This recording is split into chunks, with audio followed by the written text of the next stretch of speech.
tem alguma ação aí que você lembra que foi um perrengão aí, algo que Perrengue? não deu muito certo, ou foi meio atrapalhado, no final deu tudo certo? Primeira dica é a seguinte: leia. Leia.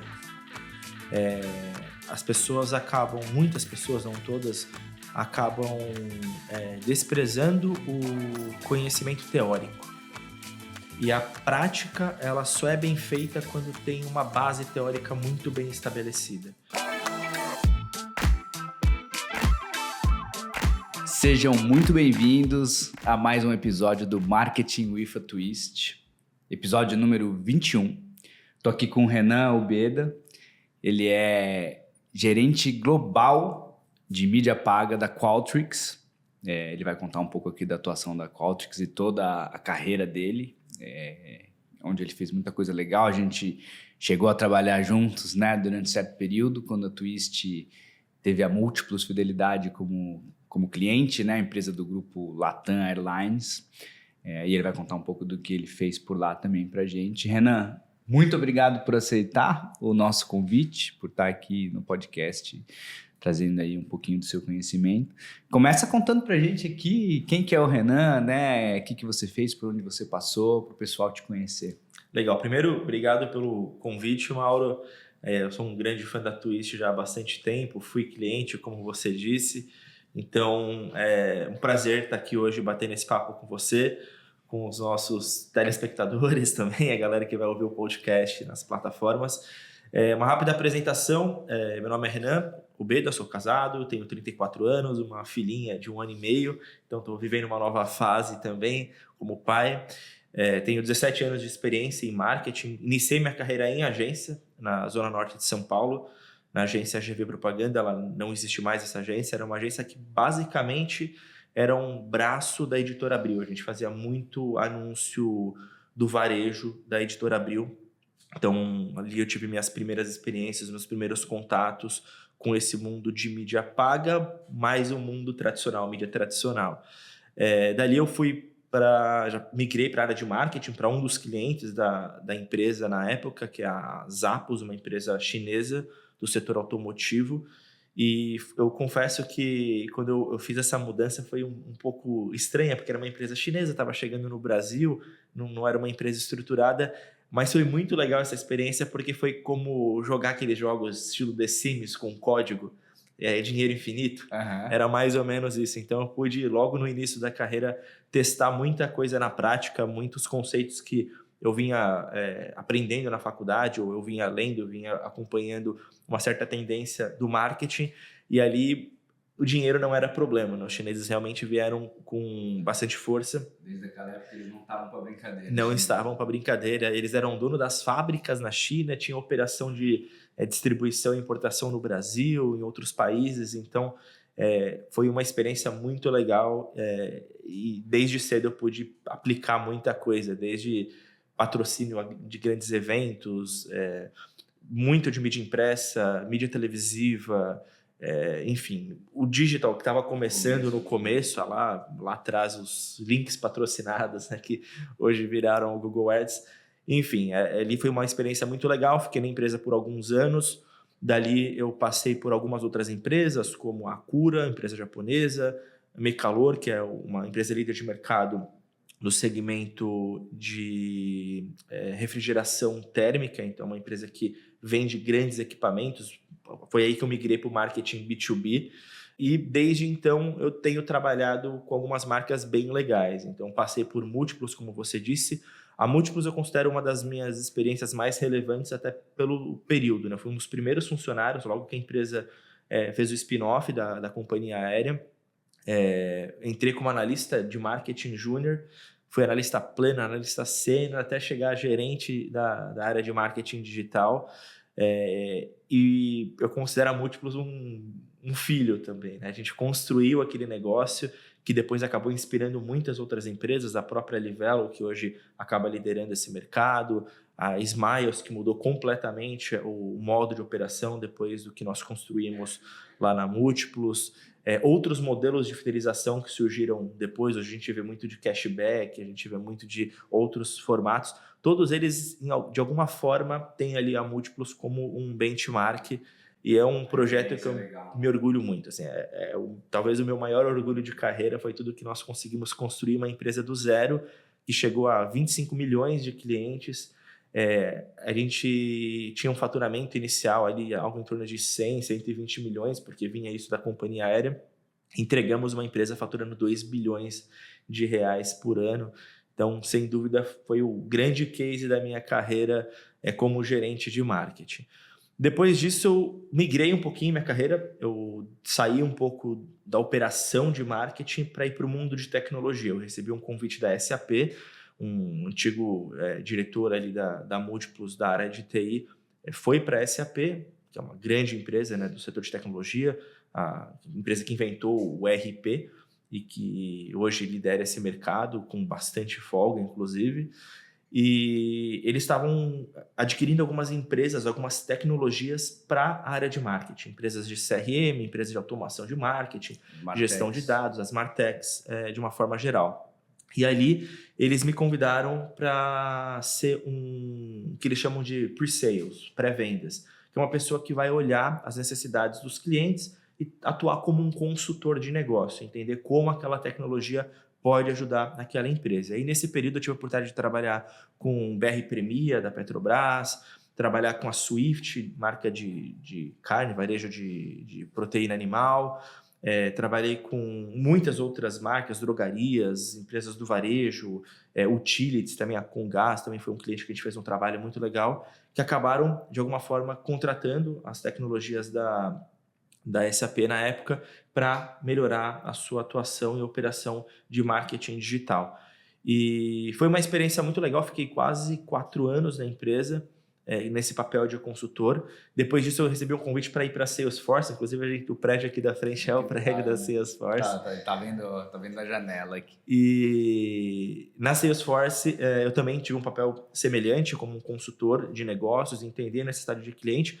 A Salesforce, que é a líder desse mercado, né, a empresa que criou o que nós chamamos hoje de CRM, lá no ano 2000 eles criaram esse tipo de tecnologia e hoje eles lideram em muitas frentes de Martech, né, principalmente o que nós chamamos de Marketing Cloud, que é toda a parte de gestão de dados de cliente, automação de marketing, analytics e execução efetivamente dos canais. Então ali também tive a oportunidade de trabalhar com Raia Drogasil, trabalhar com Carrefour, trabalhar com, enfim, muitas marcas que a gente acabou tendo a oportunidade de atuar como consultor de marketing, mais potencializando realmente o uso da tecnologia. Mas eu brinco que a função de consultor ela é, de certo modo, um pouco ruim para mim, né? Para o meu estilo de profissional. Porque é como se eu tivesse a receita do bolo, eu ajudo a pessoa a combinar os ingredientes, a passar a receita, mas eu não vejo se o bolo ficou pronto, eu não vejo se o bolo ficou gostoso. Então eu comecei a sentir falta de voltar para uma atuação de marketing mesmo, uma operação de marketing. Foi quando eu recebi um convite novamente da SAP, que tinha comprado uma empresa americana chamada Qualtrics, que é uma empresa líder de mercado em gestão da experiência do cliente e do colaborador. Daqui a pouco a gente pode até falar um pouquinho mais sobre a Qualtrics em si. E eu acabei aceitando a proposta para liderar a área de marketing digital América Latina. Então foi um convite muito legal que eu não pude recusar para liderar essa frente. Logo depois, a empresa passou por algumas reformulações, veio pós-pandemia, nós vimos que o setor de tecnologia foi bastante afetado no pós-pandemia, muitas empresas acabaram fazendo o que o mercado chamou de layoffs, né, na prática, demissões em massa. Então, muita gente acabou sendo impactada nesse processo. Eu não fui impactado, mas o meu time foi muito impactado, a empresa passou por uma reorganização e hoje eu lidero o que é o paid media, então tudo que é mídia paga a nível global. Então eu tenho hoje pessoas no time que estão no Japão, pessoas que estão na Europa, na Irlanda, nos Estados Unidos, no México. Então o time está mais espalhado, uma atuação mais global, que tem sido uma experiência muito rica também, só que com um escopo um pouco mais limitado, não olhando o marketing digital como um todo, mais focado agora em paid media. Isso tem mais ou menos quase um ano que aconteceu essa reorganização. Muito bom. E me conta como é que funciona aí o trabalho da Qualtrics, né? O que é ó, né, essa tecnologia para a experiência do consumidor? Como é que funciona? A Qualtrics ela surgiu primeiro como uma empresa de pesquisa, muito ligada às universidades americanas, né? Então, as grandes universidades americanas já utilizam Qualtrics há mais de uma década, quase 2 décadas já, como tecnologia e também como instituto de pesquisa. Inclusive, o XMI, que é o Experience Management Institute, que é um instituto super reconhecido lá fora, que faz uma série de estudos e pesquisas relacionados à experiência do cliente, experiência do colaborador, ele é o que é a Qualtrics no começo, né? Que é exatamente esse instituto de pesquisa que ainda pertence à Qualtrics. Então, anualmente, a gente solta alguns estudos que são bem aguardados, estudo de tendências em experiência do cliente, estudo de tendências em pesquisa de mercado, estudo de tendências em experiência do colaborador. Então, são uma série de estudos que são lançados todos os anos, além de vários outros e-books e materiais complementares. A Qualtrics, há uns 10 anos, talvez um pouco mais, ela decidiu migrar para o mundo de tecnologia. Então, deixar de ser um instituto de pesquisa que ofereceria serviços para oferecer para o mercado uma tecnologia robusta para gestão da experiência do cliente. E aí alguns indicadores de mercados bem conhecidos do público, o NPS, por exemplo, eles nasceram com a Qualtrics. Então a Qualtrics lá atrás o NPS já tem acho que uns quase 10, 15 anos, foi criado junto com a Bain Company. Então a Bain Company ela detém os direitos da marca, né? NPS, para quem não sabe, é uma marca registrada, o Net Promoter Score. E a Bain Company ela detém os direitos sobre a marca, mas ele foi criado em colaboração com a Qualtrics para ter um indicador que trouxesse nível de experiência associado ao crescimento do negócio de forma sustentável, de forma orgânica, né? O Net Promoter Score, para quem não conhece, ele é um indicador que as pessoas avaliam de 0 a 10 a intenção que elas teriam de recomendar aquela empresa para uma outra pessoa.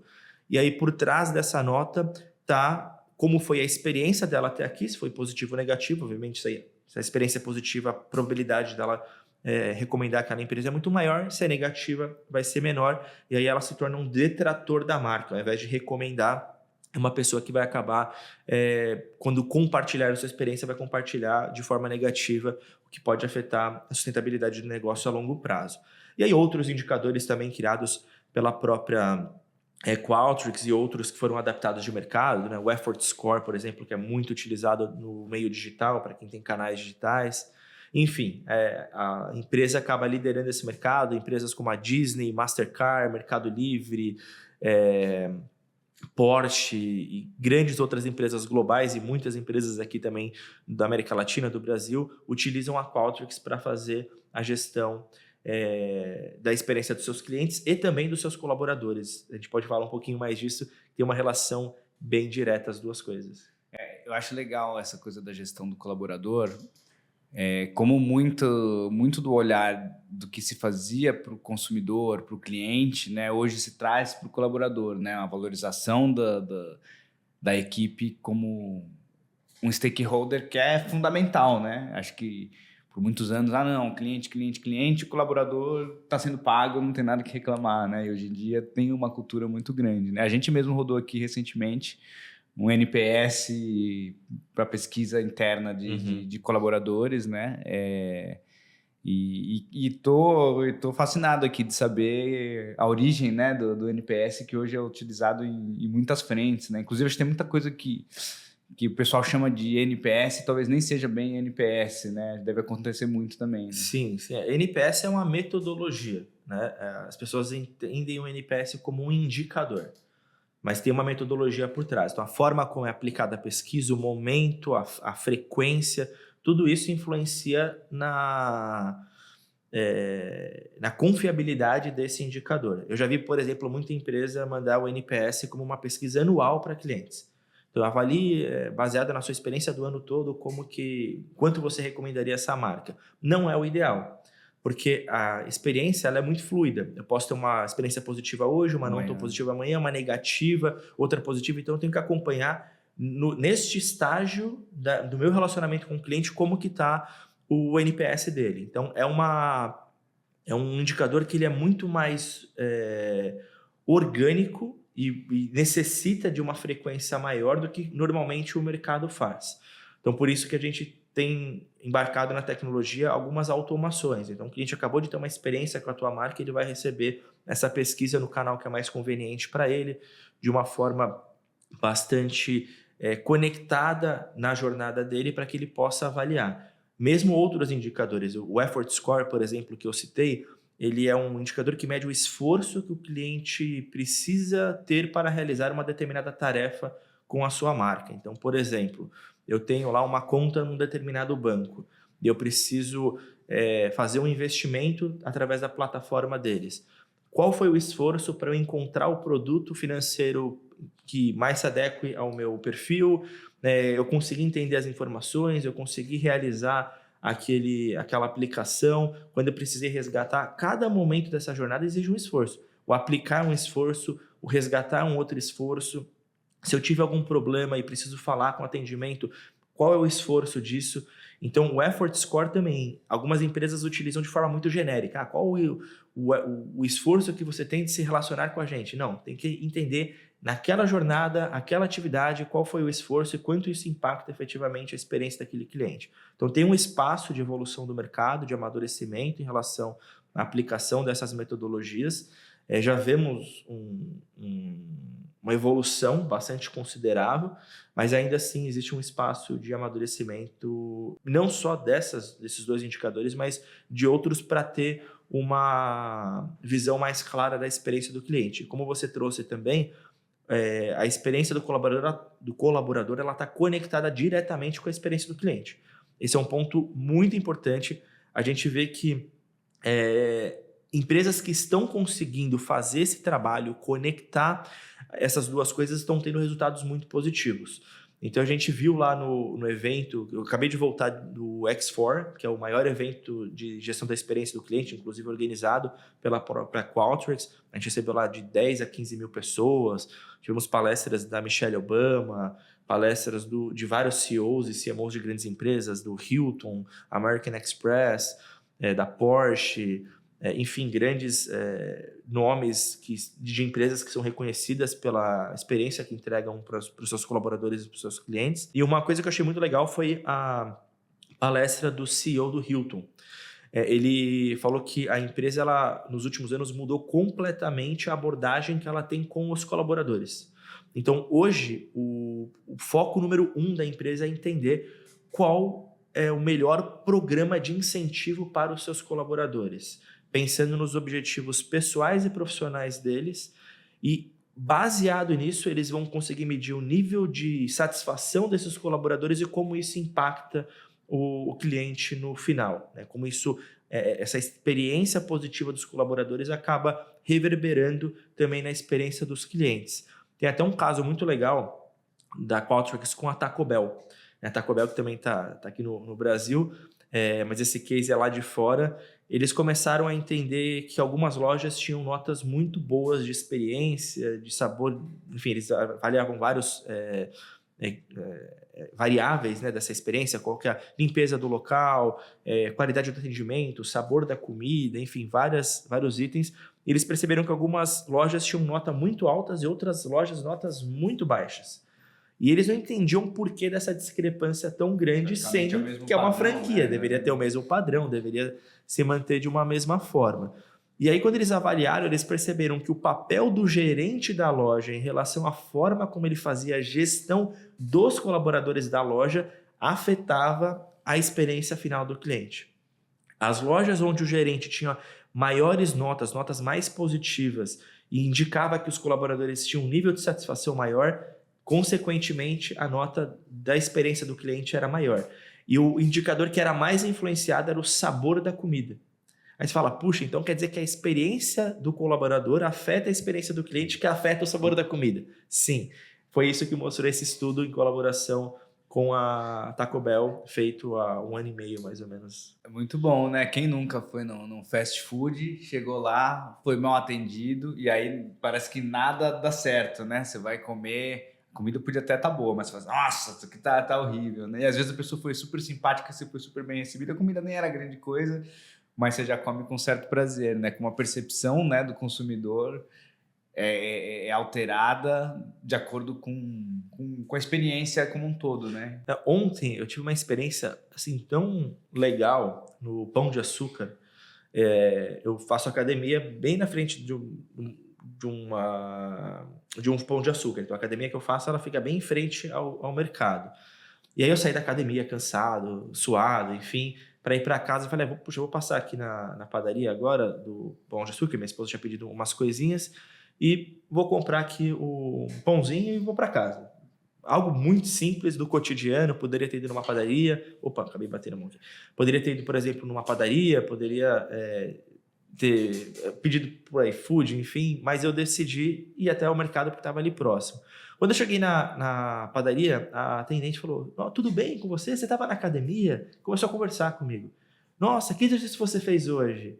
Você deve estar cansado, né? Olha, um carboidrato agora vai ajudar você a recuperar. E foi legal porque assim, foi uma interação muito natural. Sim. Então ela percebeu que eu estava voltando da academia, ela trouxe ali o elemento de como aquela experiência que eu estava tendo de compra poderia me ajudar a recuperar ali do exercício. Obviamente, talvez não foi exatamente por aquele motivo que eu fui na loja, mas foi muito legal ver que ela se preocupou, ela teve um nível de interação legal, ela me desejou um bom fim de noite. Então, são detalhes, né, que afetam a experiência. E ela só me tratou daquele jeito porque provavelmente alguém dentro da loja trata ela da mesma forma. Sim. Se ela, por exemplo, tivesse levado uma bronca do chefe dela uns minutos atrás, dificilmente ela teria ali ânimo ou disposição para ter um nível de relacionamento com o cliente como ela acabou tendo.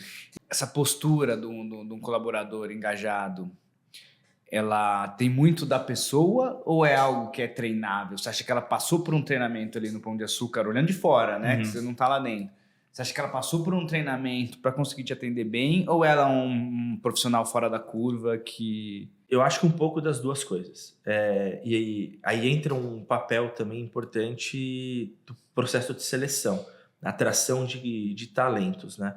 Tem sim o fato de que ela tem essa característica, ela tem essa predisposição, é natural dela, não foi algo que foi forçado, porque a gente percebe quando é algo meio forçado, algo que não é natural da pessoa. Mas também tem muito treinamento, tem uma questão de linguagem da própria marca, como a marca quer se posicionar, como a marca quer se comunicar com o cliente ali no front, né? Então, tem sim muito treinamento, tem também a questão do indivíduo e tem o papel do RH em conseguir identificar pessoas que estejam alinhadas à cultura da empresa, à forma como a empresa quer se posicionar e se relacionar com os clientes. É o famoso contrate caráter, treine habilidades, né? Exatamente. É um clichêzão, mas que é pura verdade. Pura verdade.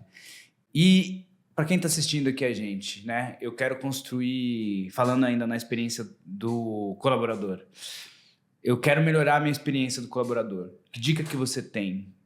Né? Eu hoje não faço programa nenhum para os meus colaboradores, estou ouvindo aqui, me engajei. Falei, pô, é importante, acho que eu preciso começar a melhorar a minha experiência com o colaborador. Tem algum passo a passo, alguma dica para quem quer começar? Ou até para quem já começou e quer dar o próximo passo nessa linha? Tem. A primeira coisa tem uma outra frase, eu não vou lembrar a frase exata agora, que fala que a cultura come o estratégia no jantar, alguma coisa assim, não lembro exatamente a frase agora, mas o que isso quer dizer? O primeiro passo é a empresa precisa ter uma cultura forte, a empresa precisa acreditar naquilo que ela oferece. Eu já vi muitos casos de empresas, puxa, vamos criar um programa de gestão da experiência do colaborador, aí faz pesquisa, ouve o colaborador e aquele dado, aquele resultado simplesmente é engavetado porque não faz parte da cultura daquela empresa. E as pessoas acabam nem se sentindo à vontade de compartilhar a realidade porque tem medo de algum tipo de represália ou tem medo de algum tipo de repercussão negativa em relação àquela informação. Então, o primeiro passo é construa uma cultura que estimule os seus colaboradores a confiarem que tudo que vai ser coletado, tudo que vai ser dito vai ser, na verdade, utilizado em benefício dos próprios colaboradores. Então, uma cultura positiva, uma cultura propositiva, ela é extremamente importante. O segundo ponto é ouça os clientes de forma os clientes são os colaboradores de forma genuína. A gente fala que você pode ouvir de duas formas, né? Ouvir para responder ou ouvir para entender. Tem muitas empresas que acabam ouvindo para responder, para entregar justificativa. Estão reclamando disso, mas se vocês não entendem a nossa situação, o nosso ponto, ou é por causa disso, por causa daquilo, acaba trazendo as justificativas de por que determinada ponto da experiência do colaborador não está funcionando bem, do que ouvir, entender, compreender, processar e aí se entregar um plano de ação que vai resolver aquela situação. Tem um caso, essa empresa, infelizmente, eu não posso abrir o nome, é um caso confidencial, mas é uma empresa de tecnologia muito grande, global, e ela estava enfrentando entender qual é o melhor modelo de trabalho. Se era o modelo home office, se era o modelo híbrido ou se era o modelo 100% presencial. E aí ela começou a entender que o modelo 100% home office era o que era esperado pelos colaboradores. A grande maioria optou por esse modelo numa pesquisa que eles fizeram e tudo mais. Mas eles perceberam que a cultura, que é a essência da empresa, não estava, ela estava se perdendo. Uhum. Porque é muito difícil você construir uma cultura forte com colaboradores espalhados, sem uma conexão real, sem as pessoas viverem aquele ambiente, viverem aquela experiência diária. E eles começaram a ter essa dúvida, né? Puxa, os colaboradores querem o trabalho 100% remoto. A gente percebe que a gente está tendo uma perda significativa da nossa cultura, que é um grande diferencial do nosso negócio. De novo, bati a mão aqui. Que é um fator importante, um diferencial importante do nosso negócio. O que fazer? O modelo híbrido funciona, não funciona? Qual que é o melhor modelo híbrido? É uma vez por semana no escritório? É 2? É 3? É 4? E aí eles começaram a ouvir genuinamente as pessoas, entender, puxa, por que as pessoas querem trabalhar de casa?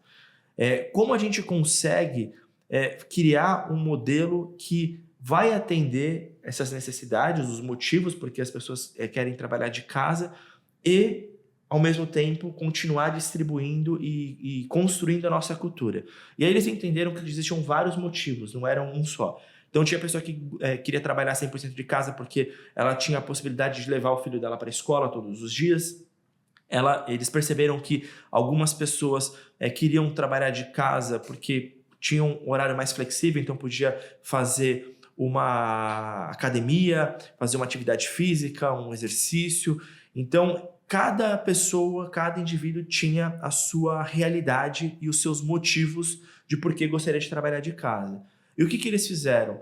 Eles estabeleceram que seria importante as pessoas continuarem indo para o escritório. Eles não determinaram uma quantidade de vezes fixa, mas era necessário pelo menos uma vez ou 2 vezes por semana estar ali no escritório, mas num modelo muito flexível. Então, puxa, o seu problema é que você precisa levar o seu filho para a escola? Então, tudo bem, passe 2 horas por dia no escritório, 3 horas por dia no escritório. Se para você esse modelo vai funcionar, porque você vai conseguir levar o seu filho para a escola, você vai ficar 2, 3 horas aqui, vai viver um pouco a nossa experiência, depois você volta para casa, continua trabalhando de casa, vai buscar o seu filho na escola. Então, acaba sendo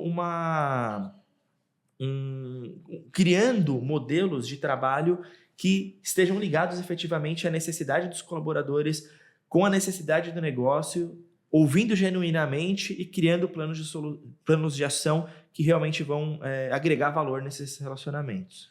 Muito bom, muito bom.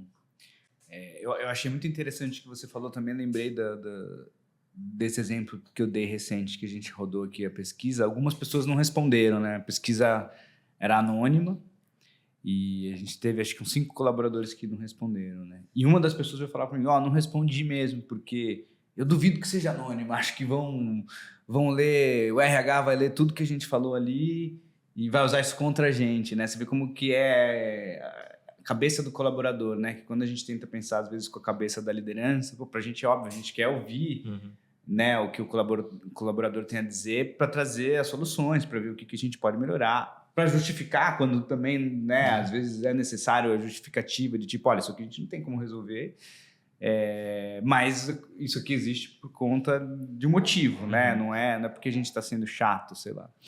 E é muito interessante ouvir isso, porque às vezes a gente acha que é uma coisa muito específica nossa, e não, né? Acho que toda empresa acaba contando com desafios muito parecidos. Sim, 100% de taxa de resposta em pesquisa é utopia, né? Sim. É muito difícil ter 100% de taxa de resposta. Quando essa taxa de resposta ela é muito baixa, menos de 70%, aí existe um problema de cultura organizacional mesmo de empresas de serviços. Se as pessoas não estão respondendo, é porque elas não confiam que a liderança vai utilizar aquela informação para benefício do próprio negócio, para benefício dos próprios colaboradores. Então, se esse número está muito baixo, aí vale a pena fazer um trabalho específico com o RH, prévio à pesquisa, informando por que a pesquisa está sendo feita, como aquele dado vai ser utilizado, garantindo que realmente as informações são confidenciais. No caso de Qualtrics, já é princípio da ferramenta. Toda pesquisa de colaborador, o dado é capturado de forma anônima. E não só pesquisa, tá? Um item interessante que a gente descobriu também ao longo dos anos é que o que as pessoas falam em pesquisa não é necessariamente a verdade. Até com medo, às vezes, de que o RH possa ler enfim, me punir pelo que eu falei, as pessoas acabam muitas vezes não falando 100% a verdade. Tem um caso também, esse eu também não posso abrir o nome do cliente, que é muito interessante. Eles fizeram uma pesquisa para avaliar alguns novos processos do RH que eles tinham construído. E a nota da pesquisa foi assim, nossa, os processos são excelentes. Só que um dos recursos da Qualtrics é monitorar o que é dito nos e-mails, no e-mail corporativo, e também no Slack. Então, tem integrações também de forma anônima, os dados são anonimizados, Big Data, né? Inclusive a ferramenta é inteligente para entender que se foi dito o nome de alguma pessoa ou até a forma como as pessoas escrevem, o que eles fazem? A tecnologia pega aquela informação, ela processa e entrega um texto novo. Para justamente não... as pessoas não... quem fala desse jeito é fulano de tal. É 100% sigilo. E aí eles perceberam que a pesquisa indicou que os processos foram super bem aceitos pelos colaboradores, mas lá no Slack o pessoal estava lá, puxa, não estou conseguindo fazer, não está funcionando para mim, as pessoas reclamavam, nossa, ficou muito pior. E aí eles viram que tinha uma discrepância, legal, né? Puxa, e agora? Foi positivo ou foi negativo? Qual é o dado mais confiável? E o dado que acaba sendo trocado entre os colaboradores de forma mais orgânica tende a ter um grau um pouco maior de confiabilidade, né? Então, baseado nessa informação, eles conseguiram coletar algumas informações, que também é uma característica interessante da Qualtrics, que você consegue... A própria tecnologia te passa recomendações do que é necessário ser feito para melhorar a experiência do colaborador e do cliente. Então, ela fala, olha, nesse caso, a sua nota de NPS ou a sua nota de taxa de satisfação ou o seu turnover está alto e o motivo identificado através de pesquisa ou através de monitoramento é tal coisa. E aí, baseado nisso, você consegue criar um plano de ação específico para resolver aquele problema. Então, a tecnologia ela trabalha a favor do negócio já para trazer uma recomendação prática ali ou para o RH ou para a pessoa que é responsável por CX na empresa. E até tô curioso aqui, né? Você falando dos recursos da Qualtrics, que são muito bacanas. A Qualtrics é uma ferramenta acessível para empresas menores, ou a gente está falando só de clientes enterprise aí? Que faixa que vocês atendem? A gente atende todas as faixas, assim, desde pequenas empresas, startups, até as maiores empresas do mundo, né? A gente brinca que quando a gente pensa em qualquer empresa que vem na sua cabeça, puxa, uma empresa que é referência em experiência do cliente, a Disney, cliente Qualtrics, a Mastercard, cliente Qualtrics, mesmo para a experiência do colaborador.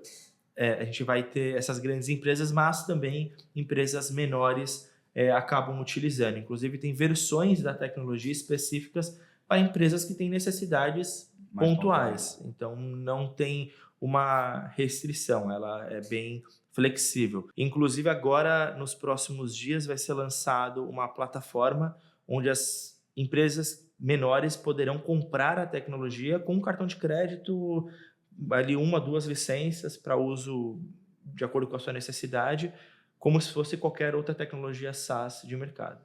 Sem precisar passar por um processo comercial, comercial. RFP, enfim. Agora, puxando de volta aí para a experiência do cliente, né? Tem alguma dica aí que você dá para quem também quer implantar esses processos ou também que já quer melhorar? Que acho que essas dicas aí já foram muito legais do colaborador.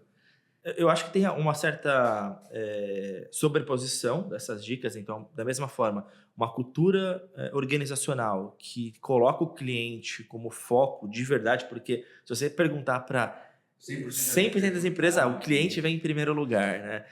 Inclusive, acho que a frase mais escrita nas paredes das empresas é: o cliente vem em primeiro lugar. Mas entre ter essa crença e efetivamente aplicá-la no negócio tem uma distância grande. Eu mesmo tive uma experiência muito negativa nessa viagem que eu fiz agora com uma companhia aérea.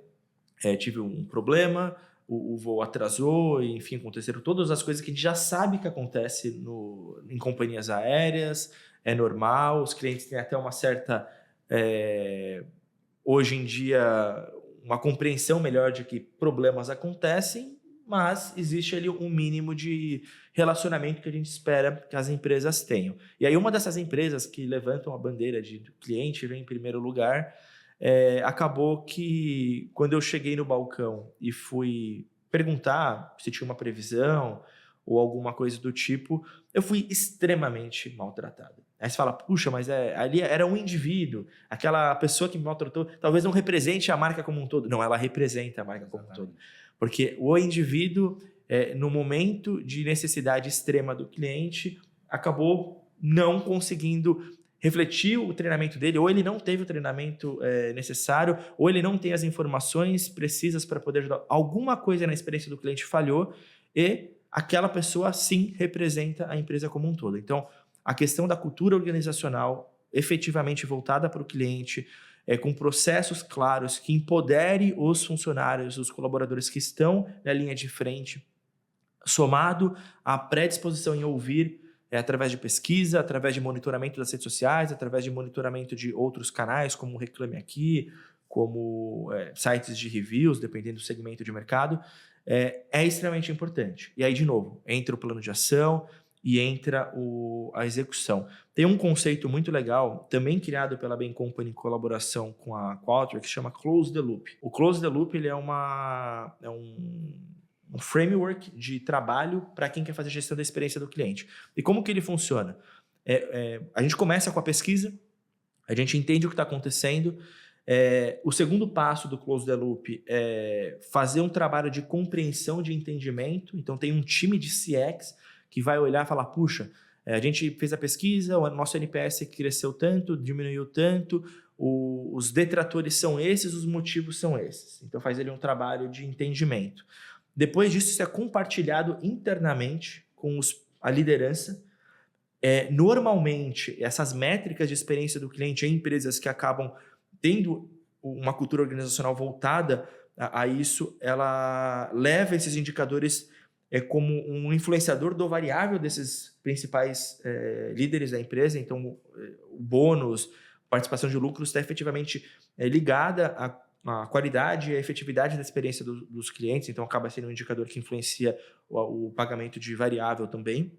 Então, eles acabam entendendo aqueles problemas, criam um plano de ação e tem uma devolutiva para aqueles detratores.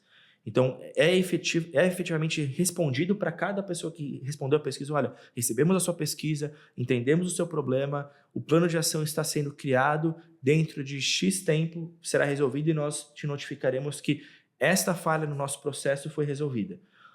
Então, existe um fluxo para que o cliente que respondeu a pesquisa, dedicou o tempo dele respondendo a pesquisa, perceba que alguém efetivamente ouviu, alguém realmente tratou aquela situação, que um plano foi criado e que no futuro a experiência dele vai ser diferente, vai ser positiva. Mesmo que esse cliente nunca mais se relacione com a sua marca, pelo menos você trouxe-lhe a informação de que, olha, ouvimos você, sim, entendemos, lamentamos e vamos resolver.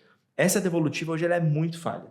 Eu já cansei de responder pesquisa para empresas, algumas positivas, algumas negativas, e eu nunca tive uma resposta baseado naquela informação que eu dediquei tempo para aquilo, né? Então, aí é uma outra dica importante, fazer o close the loop. Muito bom. Você estava falando que você teve uma experiência muito ruim com companhia aérea, né? A pior experiência que eu já tive na minha vida como cliente foi com uma companhia aérea também. E que também não fecharam o loop, né? Assim, eu fui extremamente maltratado em Orlando, voltando da Disney, voltando para o Brasil, feliz da vida depois de uma viagem inesquecível com minha filhinha pequenininha, né? A gente num país longe, né? A gente fala bem inglês, mas não é bem nossa, né, língua nativa, cheio de mala, com pressa, horário, né? E a gente precisando de informação, assim, mas extremamente maltratado, como eu nunca me senti na minha vida, nem meus piores inimigos não me tratam desse jeito. E é claro que eu fiquei tão chateado que assim, eu fiz questão de... Depois eles mandam por e-mail lá, não, sua satisfação é muito importante, queremos te ouvir. E, cara, eu fui lá, expliquei, assim, tintim por tintim, olha, aconteceu isso desse jeito, não acho legal, assim, assado, poderiam ter feito desse jeito. Nunca teve. Recebi a resposta. Obrigado, infelizmente, entendemos, resposta genérica, né? Sentimos muito e é isso aí, sabe assim? Mas é o que tem para hoje, né? E daí eu fiquei duplamente frustrado, né? Porque a hora que eles mandam lá, me fale como foi a sua experiência. Falou, vou contar aqui e eles vão, né, me dar a razão, né? Uhum. E não, meio que responderam assim, o padrão nosso é isso aí, é o que tem. Você falou de experiência em Orlando, né? Eu fiz uma viagem para Orlando há uns anos atrás, e aí, Orlando é parque, outlets, restaurante, enfim, basicamente é o padrão da viagem. Aí um dos dias eu fui na outlet, e aí comprei umas camisas na Calvin Klein. Aí cheguei lá no hotel, as camisas vêm embaladinhas, você não prova ali a camisa, né, bem bonitinho. Cheguei no hotel, fui tirar a camisa para dobrar e colocar na mala, já estava um dia antes de eu ir embora, tinha ficado, né, na sacola ali praticamente a viagem toda, quando eu percebo uma das camisas rasgada. Falei, puxa, e eu já tinha jogado a notinha fora, falei, puxa, e agora como que eu vou trocar essa camisa, né? A gente está acostumado com a experiência de Brasil. Você está sem a nota fiscal, já era. Esquece. Com a nota fiscal, vai ser difícil. Sem a nota fiscal, impossível. Eu falei, puxa, eu vou tentar. Fui até a loja da Calvin Klein. Mau uso, né? Mau uso. Sei lá, eles vão arrumar algum motivo, ou fui eu que rasguei, sei lá. Claro. Aí eu cheguei até a loja ali da Calvin Klein na Outlet, que não é uma loja normalmente oficial do shopping, né? É uma loja oficial, mas é ponta de estoque, vamos dizer assim. Cheguei lá na Outlet, informei o vendedor e falei, puxa, eu comprei aqui uma camisa tem alguns dias, eu deixei para tirar ela da embalagem ontem, percebi que estou sem a nota fiscal, mas eu notei que tem um rasgo aqui na camisa. Ele falou, só um minutinho. Ele foi, pegou uma nova para mim sem questionar nada e me deu um cupom de $20 como pedido de desculpa. Então, olha que experiência legal. Eu já achei que não ia ter meu problema resolvido, a expectativa estava muito baixa. No final das contas, ele trocou minha camisa sem nenhum questionamento, falou, não, tudo bem, me dá aqui essa camisa. Foi lá, pegou uma camisa para mim e ainda me deu um cupom de desconto como pedido de desculpa. Isso é a experiência do cliente. Isso agora você está aqui falando para milhares de pessoas aqui que a Calvin Klein tem uma experiência super positiva. Falando bem da marca. Né? Poderia simplesmente ter tido uma experiência. Fui maltratado lá em Orlando, no Outlet, na marca. Né? Claro que você ia resguardar aí a marca, mas... E olha como isso é importante, né? Eu escutei há uns anos atrás, depois eu fui descobrir que Qualtrics tem tudo a ver com isso, mas na época eu não sabia. Uma amiga minha que trabalhou comigo na época na SAP, a Gabriela, ela foi de lua de mel para Disney. E estava na lua de mel, ficou dentro do complexo da Disney, toda feliz.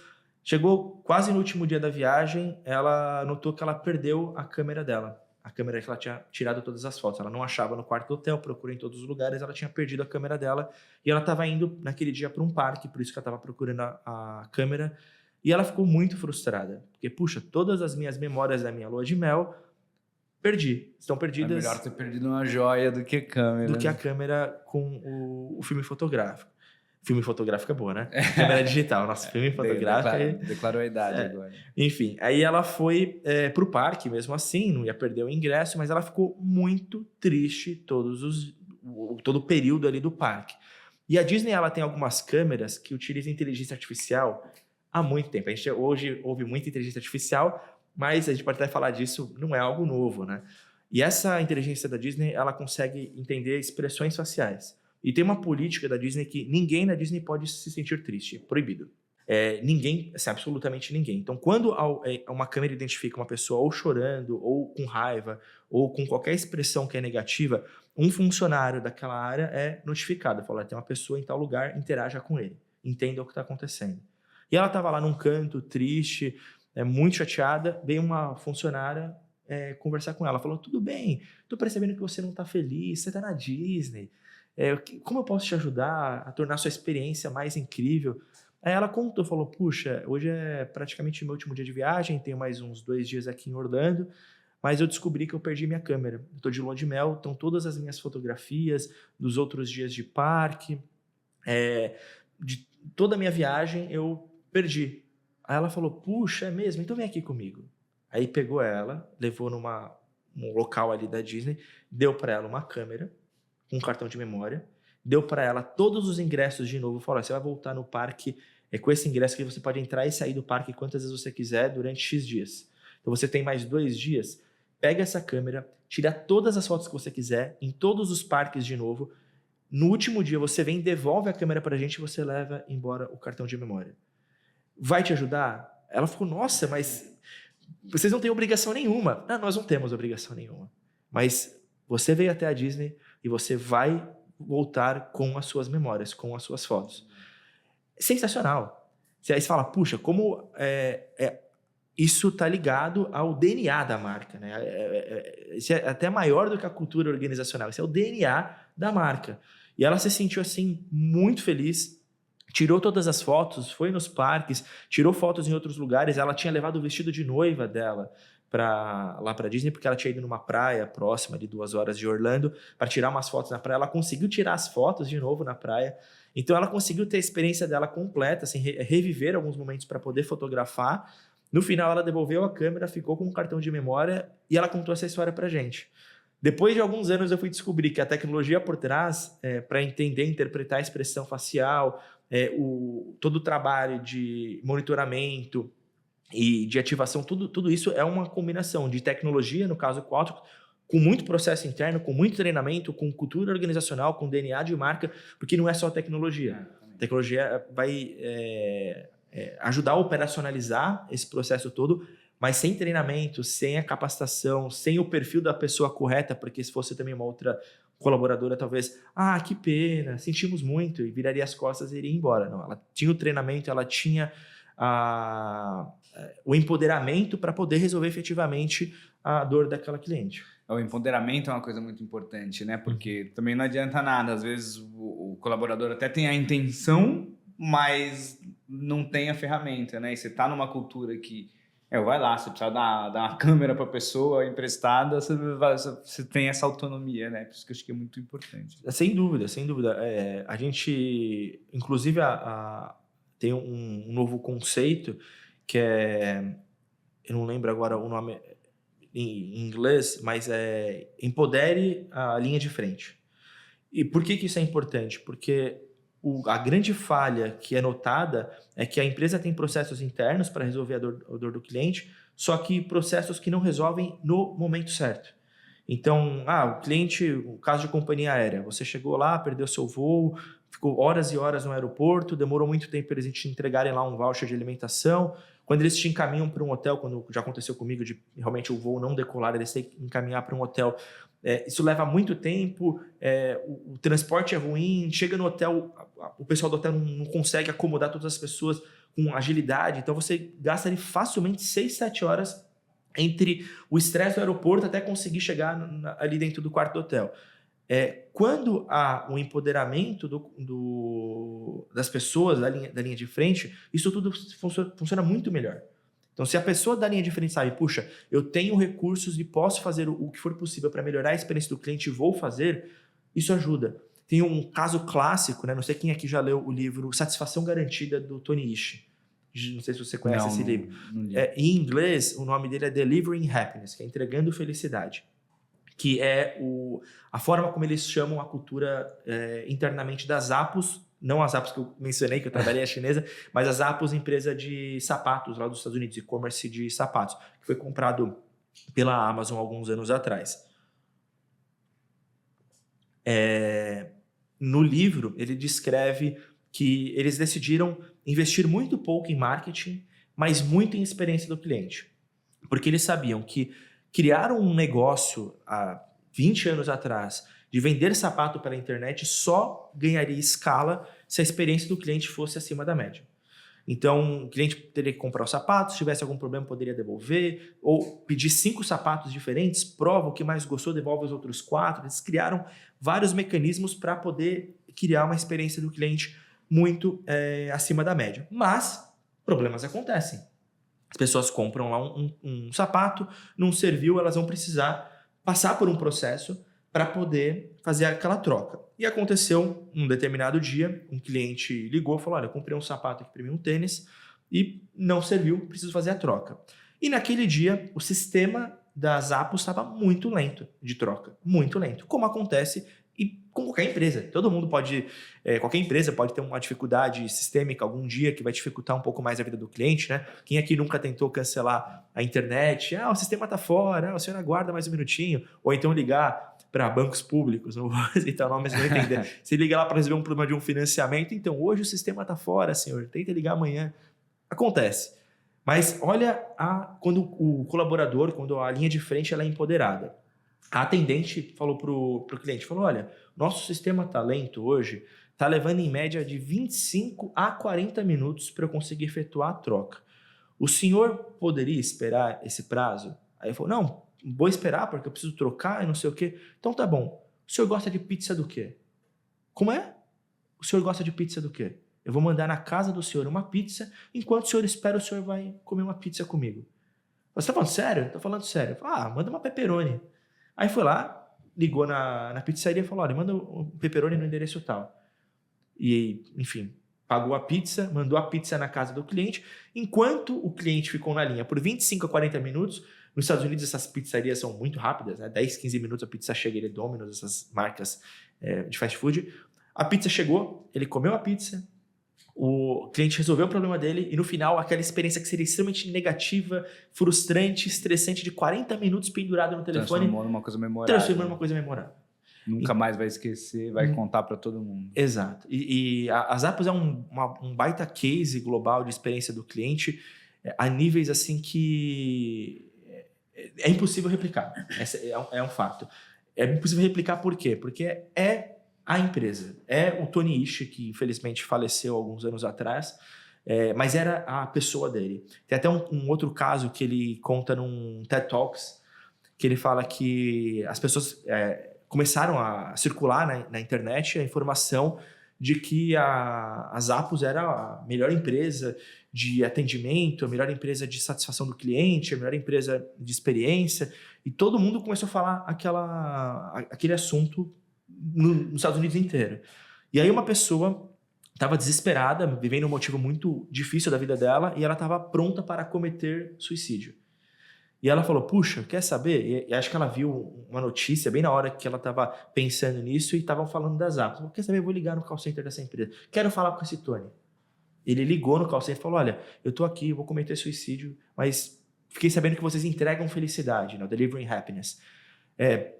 Quero falar com o Tony Ishii. E era assim, 10 da noite, 9 da noite, era um horário já tarde.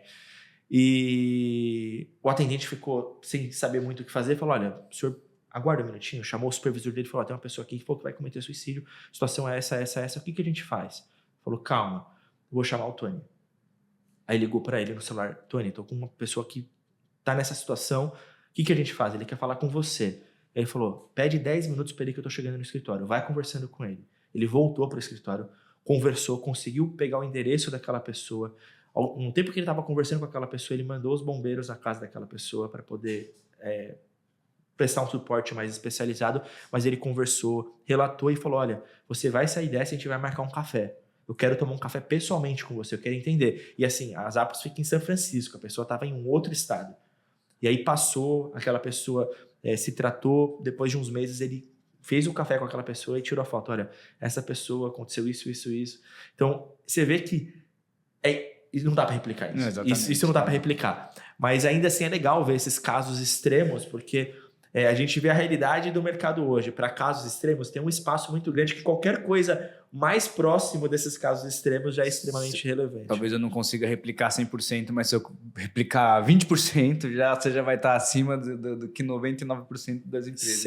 É um mercado livre. O mercado livre hoje, ele cresceu exponencialmente na América Latina como um todo, especialmente no Brasil, principalmente pela experiência que ele entrega para os sellers, né, para os vendedores, para os clientes e para os colaboradores. É um grande cliente também da Qualtrics aqui no nosso mercado. E quando eles entenderam que, puxa, se eu for querer competir nesse mercado de marketplace, eu tenho que criar um diferencial. Qual que vai ser meu diferencial? Vão ser 2. Experiência do cliente e logística. Fizeram de forma primorosa. Hoje o Mercado Livre é o maior e-commerce do Brasil. Não sei, quem é mais antigo vai lembrar, talvez 15 anos atrás, as pessoas tinham um preconceito em comprar do Mercado Livre. Hoje, qualquer coisa que eu preciso, o primeiro lugar que eu penso é Mercado Livre. Eu vou lá no aplicativo, procuro, já encontrei e compro sem medo, sem preocupação. Sei que vai chegar ou no mesmo dia ou no dia seguinte. Experiência do cliente. Eu, por conta dessa experiência do Mercado Livre, já paguei mais por um produto, você imagina. Tinha um produto no site X, eu encontrei o site do próprio fabricante, sei lá, e daí eu falei assim, puta, vou ter que fazer um cadastro no site, no sistema desses de e-commerce, não sei se vai chegar ou não, já tô prevendo que vai atrasar, que vai dar errado. Daí eu fui lá, deixa eu ver se tem no Mercado Livre. Fui procurar, tinha, era, sei lá, R$50 mais caro, eu paguei R$50 a mais, porque eu sabia que ia me chegar no dia seguinte, se desse alguma coisa errada eu ia devolver sem fricção nenhuma. Enfim, eu sou fãzaço do Mercado Livre, se pegar minha fatura do cartão de crédito lá, o que eu consumo no Mercado Livre é surreal. A gente que recebeu aqui, né, uma ex-executiva do Mercado Livre, Renata Castilho, num podcast, se você não assistiu esse, vale assistir, porque foi um bate-papo muito legal, a gente falou muito sobre como o Mercado Livre, né, ela que começou no Mercado Livre quando era uma empresa pequena e ficou gigante, né? E também é um bate-papo que vale muito a pena ouvir, né? E falando em vale a pena ouvir, se você estiver gostando desse bate-papo, deixa seu like, não esqueça de se inscrever aqui nos canais, para que você possa ajudar a gente a crescer aí e bate-papos legais como esse possam chegar para mais pessoas, tá? Eu vou pegar o gancho aqui para virar um pouco aqui o assunto. Uhum. Baseado numa coisa que você falou que eu acho que é muito importante, né? Trazendo as Apples aí também como exemplo. Num universo de um e-commerce, né? Onde se aposta na experiência do consumidor para que o negócio seja longevo, sustentável, né? Entendendo que as taxas aí de aquisição de novos clientes estão cada vez mais caros, a mídia paga está ficando cada vez mais caro, a gente que trabalha com mídia digital faz tempo, ano após ano a gente vai vendo que vai ficando mais difícil, né? Um lead que antes você comprava um valor X, hoje está 3, 4, 5 vezes mais caro do que era há poucos anos atrás, não preciso nem dizer muitos anos atrás, né? E chega um momento que, principalmente no e-commerce, se você está vendendo ali um insumo de baixo valor, você tem já uma margem pequena, se você for pagar um custo de aquisição de um cliente, a conta não fecha, né? A gente, como agência, às vezes tem até essa dificuldade, né? O cliente contrata a gente achando que a gente vai fazer mágica, né? Vai trazer um custo de aquisição surreal, fora do que seria um padrão de mercado, que muitas vezes é inalcançável, né? Porque às vezes o produto não tem margem. Uma coisa você está vendendo um produto high ticket, aí tudo bem, aí você consegue pagar caro num lead, porque você tem um high ticket, ou um produto que tem um LTV, uma recorrência muito grande, que faça sentido. Mas quando a gente vai para um contexto de e-commerce, por exemplo, se você tiver que depender para vender, para trazer novos clientes, a conta simplesmente não fecha. E aí, por isso, a importância de você manter um consumidor feliz que não só vai continuar comprando de você, não vai para a concorrência, mas ele também vai lá buscar, vai virar um verdadeiro disseminador, promotor da marca. Então, ele também acaba sendo um canal de vendas, porque ele está muito contente com a experiência. Mas aí, trazendo para o paid media, aí, que também, né, hoje é o seu desafio aí, né, como gestor global de paid media. Como é que você vê aí esse mercado do paid media, esses custos crescentes, né? Como é que a gente lida com isso? Entendendo que está cada vez mais caro. A gente vai atrás de novos canais, a gente tenta otimizar. Como é que você tem trabalhado aí na Qualtrics essa questão da mídia paga aí para aquisição de novos clientes ou, enfim, qualquer que seja o tipo de objetivo que você tenha nas suas campanhas, se é awareness, enfim. Conta um pouquinho para a gente. Na verdade, a gente está fazendo muita coisa. O desafio está bem grande, especialmente no B2B. A gente está falando de um produto high ticket, no caso de tecnologia, mas que os custos de aquisição, o CPL, né, o custo de lead, é absurdamente alto. E não do lead em si, né? Que aí entra uma outra questão. Na Qualtrics, como que a gente faz? A gente tem um modelo de scoring, né, de pontuação, que a gente entende que cada lead que a gente traz tem que passar por uma régua de nutrição, ele vai recebendo ali pontuações até que ele se torne um lead qualificado. É o MQL, que é o MQL, exatamente. O MQL, que é o Marketing Qualified Lead, a gente, quando ele chega nesse estágio, esse lead é o lead que efetivamente tem potencial de se tornar um negócio para a gente. Então, ele é transferido lá para o time de SDR, né, para o time de geração de negócios, eles entram em contato com aquele lead, começa o relacionamento, abre uma oportunidade, começa o ciclo de vendas que pode levar de 1 a 8 meses. Então, você percebe que um lead que eu comprei hoje, ele vai ficar lá pelo menos 21 semanas sendo nutrido, aí ele se torna um lead qualificado, mais um mês pelo menos com SDR, depois mais 8 meses de sales cycle. Então, o lead que eu adquiro em janeiro, ele vai virar uma venda em dezembro. Então, a gente sempre, no caso do mundo B2B, no caso do mundo tecnologia, é isso. A gente está gerando leads para o médio prazo, para 1 ano para frente, pelo menos. Então, para a gente, o indicador mais importante é a qualidade do lead. Quantos porcentos dos leads vindo de determinada campanha se tornam leads qualificados? E a partir disso, a gente começa a atribuir uma melhor nota, uma melhor avaliação para determinados canais, para determinados tipos de campanha, para determinados veículos, e a gente monta a nossa estratégia em cima disso. Então, um canal, por exemplo, que a gente está testando e que tem trazido bons resultados, aqui no Brasil é pouco explorado, é um canal chamado Content Syndication. Não sei se você... Não faço a menor ideia do que seja isso. É um canal novo, novo entre aspas, ele é muito forte lá fora, acho que no Brasil tem um espaço, a galera que quer investir. Content Syndication é um canal legal. O que é o Content Syndication? Tem algumas empresas, para o mundo B2B isso aqui, tá? Para o mundo B2C, não sei se tem aplicações, mas para o mundo B2B, tem algumas empresas que são focadas em geração de conteúdo. Então, elas acabam servindo como hubs de educação para o mercado. Então, lá fora, por exemplo, tem uma empresa chamada Demandworks. Então, eles têm vários sites focados em RH, focados em TI, focados em marketing. Então, eles produzem conteúdo para essas pessoas. As pessoas consomem conteúdo, assinam a newsletter deles e tudo mais. E, normalmente, são sites muito direcionados para um público qualificado. São executivos, são pessoas que estão ali no mercado há algum tempo e que estão procurando ter mais informação, se manter atualizado, enfim, diferentes necessidades. O que a gente faz com Content Syndication eu tenho os meus estudos lá da Qualtrics. Eu posso pagar para que a Demandworks distribua esse meu conteúdo, esse meu estudo, para essa base de clientes.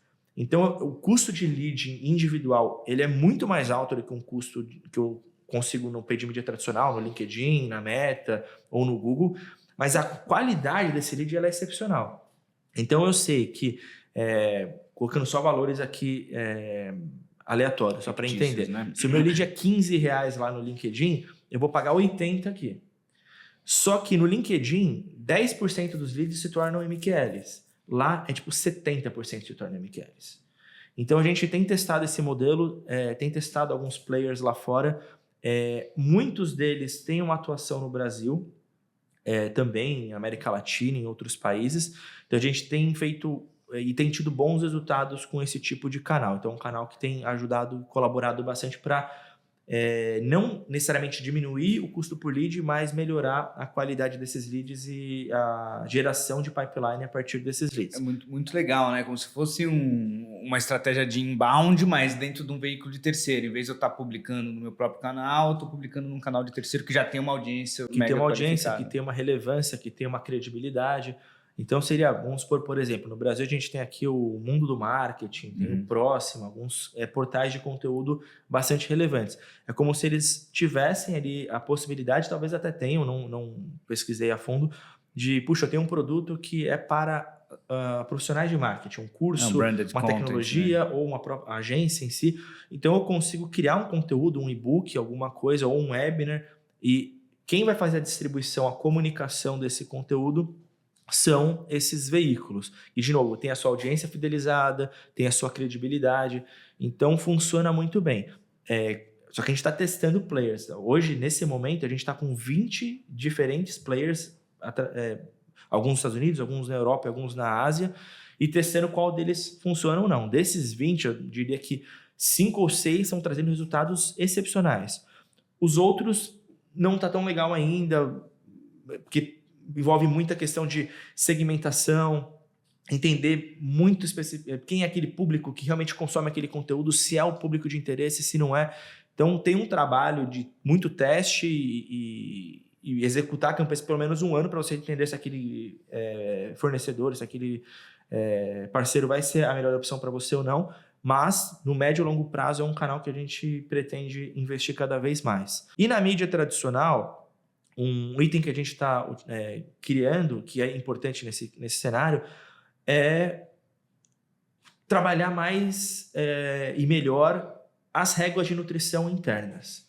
Elas são muito importantes, né? Porque, de novo, um lead de R$15, R$10, R$8, tá ok considerando o ticket médio do meu produto. Mas quando eu só consigo converter 10%, às vezes menos do que isso, em MQLs, tem um problema. O problema pode ser a qualidade do lead? Pode, mas pode ser também a minha régua de nutrição. Então a gente tem feito trabalhos muito específicos de entender como está a nossa régua de nutrição, criar touches que sejam mais orientados às dores, necessidades dos clientes. E aí a gente tem visto também um incremento, um aumento nessa taxa de conversão de leads para MQLs também. E quando você está fazendo essa nutrição do lead aí para separar ali, né, quem está qualificado, quem não está, é baseado em que? Régua de e-mail, quem abriu o e-mail está qualificado? Como que vocês qualificam isso? O nosso modelo de scoring ele é bem complexo, assim, a gente conseguiria facilmente gastar algumas horas só aqui falando dele. Mas, em resumo, cada tipo de interação que o cliente tem com a gente tem um peso, tem um score. Então, por exemplo, eu mandei um e-mail para ele, ele abriu o e-mail. Tem um score, mas que é bem pequenininho. Então, vamos supor que ele tem que chegar a 100 pontos para poder virar um qualificado. Abrir o e-mail vai contar 5.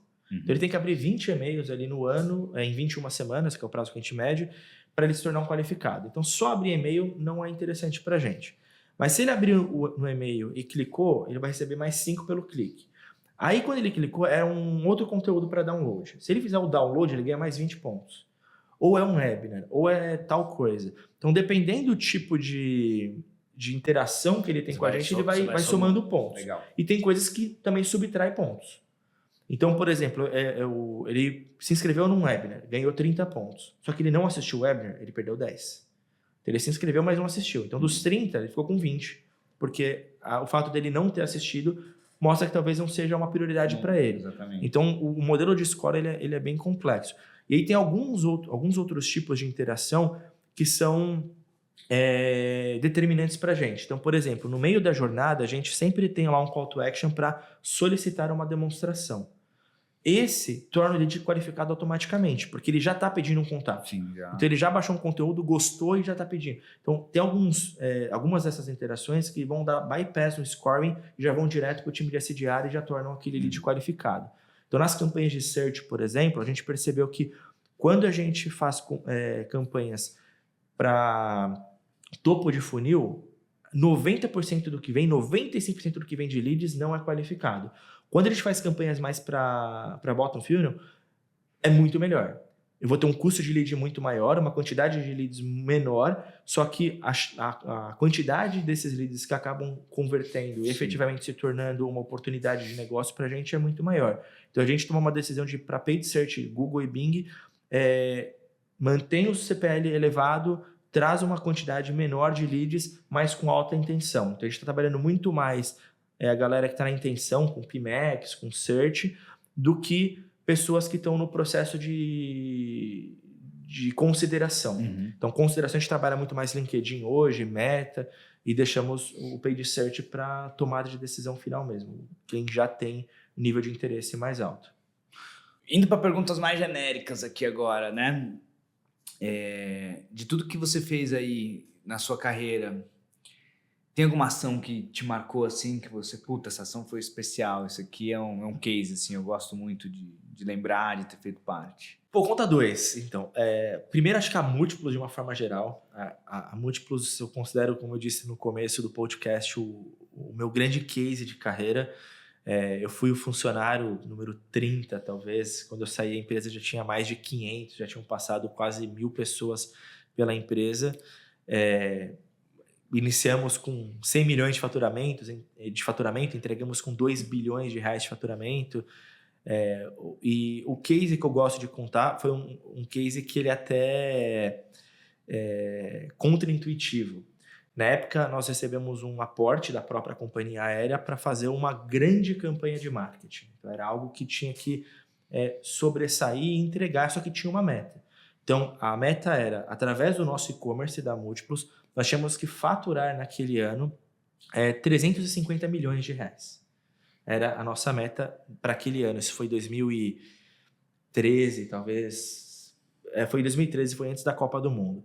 E aí eu lembro que a minha gerente de marketing na época, a diretora de marketing na época, virou para mim e falou: Renan, faz um cálculo de quanto de mídia a gente tem que investir para poder alcançar esse valor. E aí eu fiz a conta e o resultado é aquela coisa absurda. Eu falei: a gente precisa de 80 milhões de reais num plano de mídia de performance para poder entregar esse resultado. Obviamente, 80 milhões não era algo que a gente conseguiria. Mas eu trouxe um plano B, que aí que está o case de sucesso. Eu falei, só que tem um plano B. Mas qual que é o plano B? O nosso site era muito ruim. A experiência era muito ruim, a usabilidade era muito ruim. E eu falei, olha, se a gente conseguisse, no site que a gente tem hoje, fazer algumas melhorias, a gente evoluir a plataforma e aumentar a taxa de conversão, que era tipo 0,4%, era muito baixo, para 1%, com o orçamento que eu tenho de marketing hoje, eu consigo entregar esse valor. E esse projeto vai custar 5 milhões de reais. Para a gente fazer o facelift no site, uma nova plataforma, uma nova ferramenta de busca, uma usabilidade melhor. Então eu não preciso dos 80, eu quero 5, mantém o mesmo orçamento de mídia que a gente tem e a gente vai aumentar de 0,4% para 1% a taxa de conversão do site, eu vou te entregar esses 350 milhões. Na época ela ficou meio incrédula, ela falou, puxa, será, um risco grande, né? Aí eu falei, eu tenho certeza que o nosso ponto de virada está aqui. A gente tem que melhorar a experiência do site, melhorar a usabilidade, melhorar a navegabilidade dele, melhorar a ferramenta de busca, porque as pessoas chegam aqui hoje, querem trocar os pontos delas por um produto, por um serviço, e elas simplesmente não conseguem encontrar. Aí a gente fez um teste. Falei, puxa, vamos fazer o seguinte, para tomar essa decisão, vamos fazer um teste de usabilidade. E a gente contratou uma empresa que chama Mercedes Sanches, que é o nome, inclusive, da pesquisadora, que é mega referência no mercado de UX. E a gente foi naquelas salas que tem aqueles espelhos que são falsos, né? A gente deixou ali um computador e a gente convidou ali cerca de 40 clientes em diferentes horários durante 2 semanas para ir lá e a gente dava uma atividade para aquele cliente. Falou, olha, você vai trocar esses pontos que você tem hoje, que a gente está te dando, por um produto. Para alguns a gente dava o produto, para outros a gente deixava escolher. Só que você tem que navegar e ir comentando com a gente o que você está vendo, qual a dificuldade que você está tendo, o que você está gostando.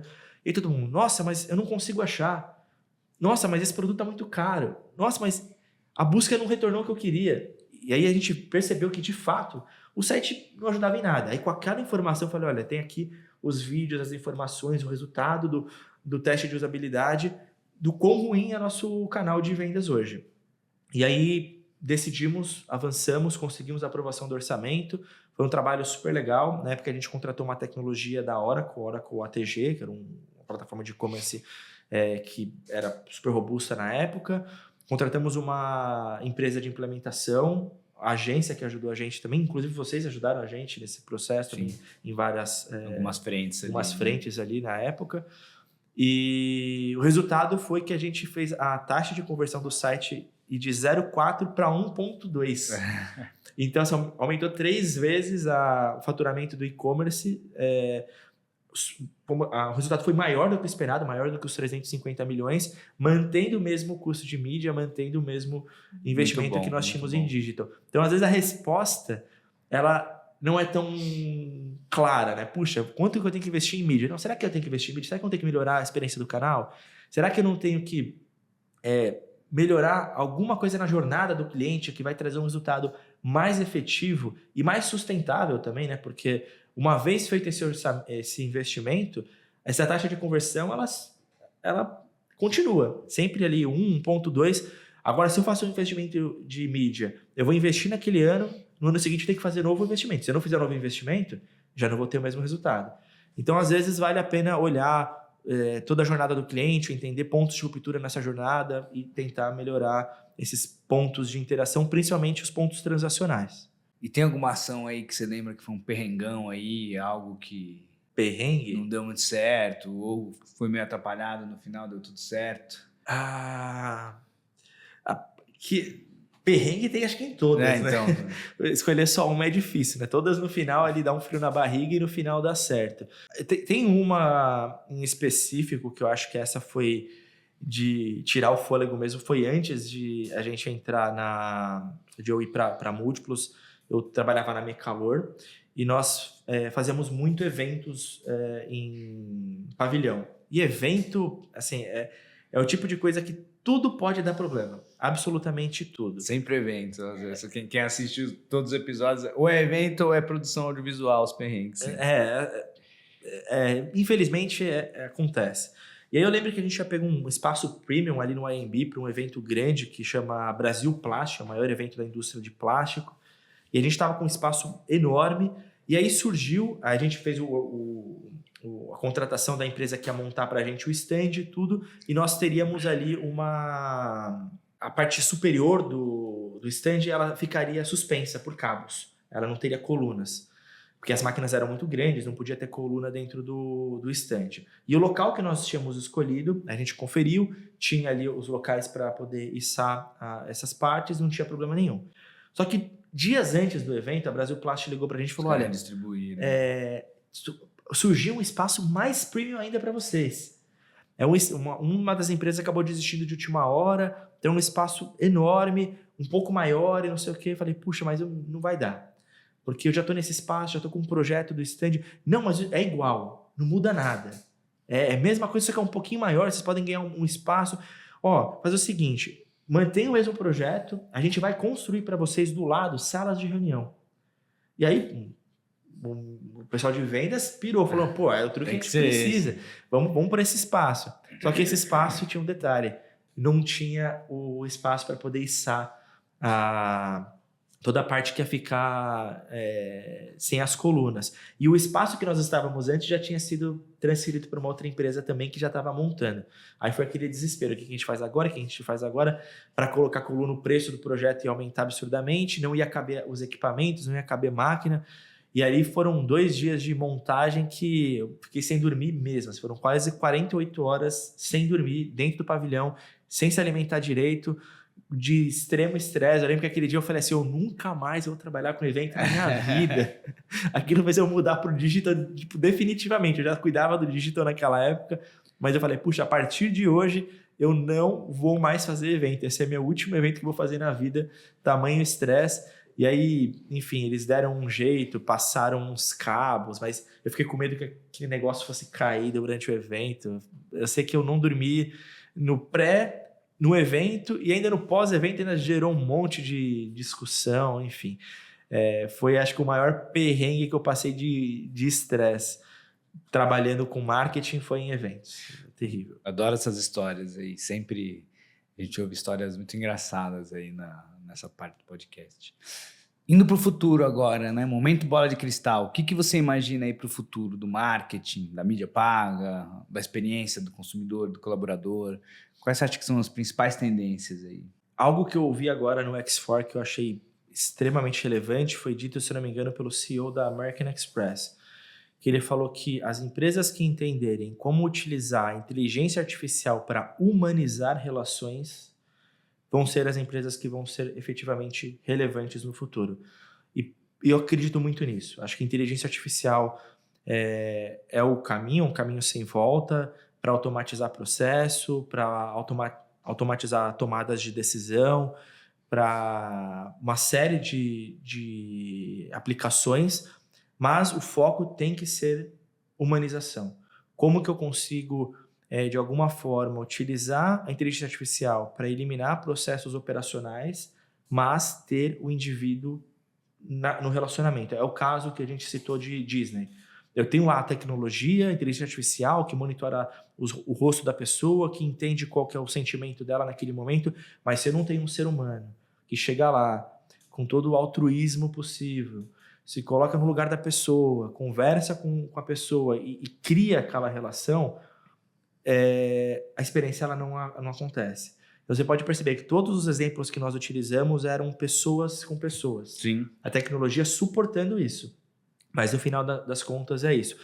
A atendente lá da padaria do Pão de Açúcar, foi o atendente de call center das Apos, a tecnologia estava ali para suportar, estava ali para empoderar. A Disney, a tecnologia fez lá o reconhecimento facial, mas tem um indivíduo. Então eu acredito muito no futuro nesse sentido, de empresas que entenderem como humanizar as suas relações, assumirem o seu papel social, assumirem o seu papel dentro da sociedade como um vetor de transformação, efetivamente, vão ser as empresas que vão acabar se destacando e ganhando a confiança das pessoas pensando em sustentabilidade.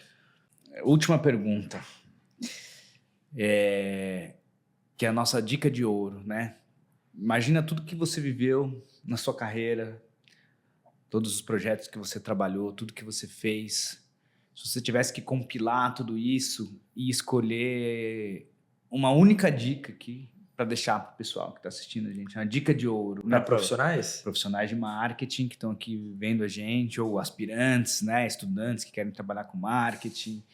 Que dica que você daria para essas pessoas? Tá, a primeira dica é a seguinte: leia. Leia. As pessoas muitas pessoas, não todas, acabam desprezando o conhecimento teórico. E a prática, ela só é bem feita quando tem uma base teórica muito bem estabelecida. Então, a gente está num momento de mudanças extremas na maneira como as empresas se relacionam com os seus clientes, os seus colaboradores, a maneira como os clientes querem se relacionar com as empresas, como eles querem consumir produtos. Então, tem uma série de bons livros, de bons profissionais que trazem uma reflexão importante e uma base teórica importante para que os profissionais tenham ali o conhecimento necessário para se adaptar a essas mudanças. A gente tem ouvido muito falar também de que a inteligência artificial vai substituir profissionais. É verdade, vai de todas as áreas. Você pode ser médico, você pode ser advogado, você pode ser um profissional de marketing, você pode ser um professor. A gente está vendo que o limite da inteligência artificial ele não existe. Por isso que é importante ter conhecimentos que vão diferenciar esses profissionais. E a base teórica ela é muito importante para isso. Essa é a primeira dica. E a segunda, você falou uma dica, mas eu gosto da segunda também. Pode trazer a segunda também. A segunda ela é importante, que tem um sentimento que acompanha todas as pessoas. É medo. Quem falar não tenho medo, muito provavelmente essa pessoa está mentindo. Ela tem medo de ter medo, mas todo mundo tem medo de alguma muito coisa. Bom, medo de ter medo. Então, vai com medo. Muitas vezes na minha carreira eu tomei decisões extremamente arriscadas, extremamente difíceis, que eu sabia que o risco era grande, mas eu também media o potencial do prêmio em cima daquele risco. Então, uma análise crítica em cima das tomadas de decisões que vocês precisam fazer na carreira de vocês ou através até mesmo das empresas que vocês representam, muitas vezes ela vai levar a um risco grande que vai trazer um medo, vai trazer um certo receio, mas a minha experiência diz que ir com medo é melhor do que não ir e ficar num local mais seguro. Então, são as duas dicas. Desenvolva um conhecimento teórico. Livros, acho que para mim é a maior não sei se é a maior, mas pelo menos é a fonte mais estruturada de conhecimento. Existem outras, podcasts, artigos, conteúdos que estão sendo criados a todo instante nas redes sociais, mas o livro tem a característica de ser um conteúdo mais estruturado, com mais embasamento, com mais profundidade, e a questão de vencer os medos que acabam muitas vezes limitando a gente de tomar algumas decisões. Muito bom, muito bom. Gente, Renan que também produz muito conteúdo, falando de produzir conteúdo na internet. Renan, deixa aí seus canais aí, pessoal que quiser ouvir mais do Renan online, onde te encontra, seu LinkedIn, Instagram. Legal. No LinkedIn eu tô como Renan Tussi, T-U-C-I, Ubeda, U-B-E-D-A. No meu LinkedIn eu falo mais para o mundo enterprise mesmo, trago esse tipo de conteúdo que vocês ouviram aqui hoje no podcast. Eu também tenho um perfil no Instagram, que é renan.ubeda. Lá eu tenho 80 e poucos mil seguidores, mas lá eu falo para pequenos e médios empreendedores. Então ali são dicas mais objetivas, mais práticas, muito focada no pequeno e médio empreendedor que quer utilizar o marketing digital para poder levar o negócio para um próximo nível, escalar o negócio. Então, é um pouco diferente do conteúdo que eu faço lá no LinkedIn, mas que também é bem interessante, especialmente se você for um pequeno ou médio empreendedor. Não, muito legal, os conteúdos do Renan são muito bacanas. Eu, como já conheço ele há muitos anos, acompanho há muitos anos. Recomendo muito. Muito obrigado você que assistiu aí até o final. Renan, muito obrigado pela aula aqui hoje. Vários insights incríveis aqui. Tenho certeza que você que está assistindo aí também gostou muito. Mais uma vez, não deixe de se inscrever no canal, deixar o seu like. Se tiver alguma dúvida, deixa um comentário aí que eu repasso para o Renan os comentários, ou ele mesmo vai vir responder aqui. E até a próxima. Tchau, tchau.